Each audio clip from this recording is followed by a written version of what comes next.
I was curious what the deal making looks like when a company comes out and sees your presentation and green lights the product or toy in terms of how they pay you. Is it they commit to a certain amount of units like upfront and pay you, or is it kind of over time and depending on how many sell? And if it varies, that's cool too. I'll just maybe an example. Yeah, so we don't get any money up front. Everything's on spec. I mean, sometimes they'll hire us to make prototypes of our own things. It's usually a percentage that we work on, and maybe there's an advance, and the advance is against the future royalties. Royalties vary, like because if say you're doing something like Disney owns so many licenses. So if you're doing a Marvel thing or Star Wars or Mickey Mouse, Disney gets a huge royalty right off the top. So you probably are going to take a lot less because you're working on a Disney product. Just because it's a Disney item doesn't make it better. But, if it's a really good like Spider-Man toy, you could do well with that. So Yeah, makes sense.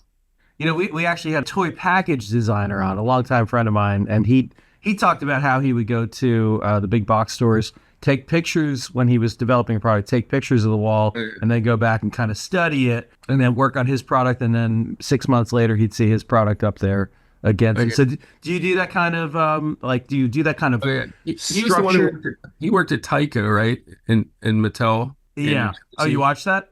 Yeah.